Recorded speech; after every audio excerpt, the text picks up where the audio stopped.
2024 has been a stellar year for anime, but Cartoon Network's much-anticipated adaptation of Junji Ito's Uzumaki stands out for the wrong reasons. The four-episode miniseries aimed to bring Ito's surreal psychological horror to life, offering fans a faithful visual representation of the manga's eerie spirals and dread-inducing atmosphere. While the first episode impressed with its bold artistic choices and loyalty to the source material, subsequent episodes failed to sustain that promise, leaving Uzumaki as a cautionary tale of unfulfilled potential. A bold premise undermined by execution.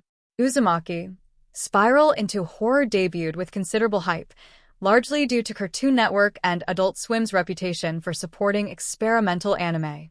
Known for introducing Western audiences to cult classics through toonami and producing unique shows like FLCL and The Big O2, Cartoon Network seemed like an ideal platform for a horror anime of Uzumaki's caliber.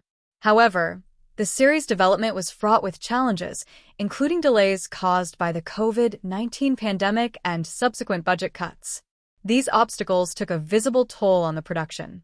Despite a stellar opening episode that successfully brought Ito's grotesque spirals to life, the remaining 3 episodes suffered from lackluster animation quality and pacing issues.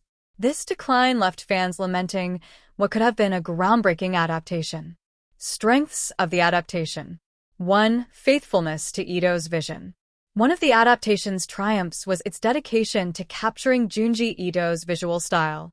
Directed by Hiroshi Nagahama, the series preserved the manga's unsettling black-and-white aesthetic, mimicking Ito's intricate line work and surreal imagery.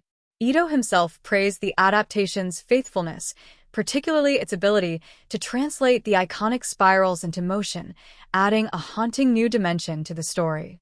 2. Atmosphere and symbolism. The series effectively utilized spirals as a motif for madness, weaving them into the animation in ways that heightened the psychological horror. This approach was especially effective in the first episode, which masterfully conveyed the oppressive dread that defines Uzumaki. Where Uzumaki fell short. 1. Inconsistent quality. The first episode set a high bar, with detailed animation and an immersive atmosphere. Unfortunately, the remaining episodes didn't receive the same level of care, reportedly due to budget constraints. While they maintained the black-and-white aesthetic, the storytelling and visuals felt rushed and less impactful. 2. Narrative pacing. Condensing Ito's sprawling tale into just 4 episodes was always going to be a challenge. While the first episode captured the creeping horror of the manga, the subsequent episodes felt disjointed, with key moments from the story losing their emotional weight. 3. Delayed momentum. Announced in 2019, Uzumaki faced repeated delays, which dampened fan enthusiasm. By the time it finally aired in 2024, expectations were sky-high, but the series struggled to deliver on years of anticipation. The legacy of Uzumaki on Cartoon Network. While Uzumaki didn't fully succeed, it highlights Cartoon Network's willingness to take risks with unconventional projects. The series serves as a reminder of the challenges of adapting Junji Ito's intricate horror to animation, a medium that often struggles to capture the subtleties of his work.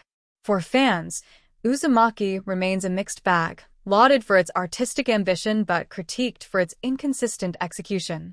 It's a project that demonstrates both the potential and pitfalls of translating psychological horror to anime, leaving viewers to hope for a more polished adaptation in the future.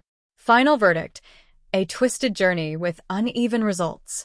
Uzumaki will likely be remembered as a noble experiment that fell short of greatness.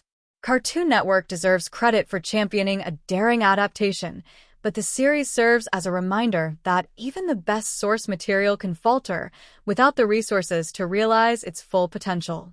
Fans of Junji Ito may appreciate the effort, but the anime doesn't quite capture the haunting perfection of its manga counterpart.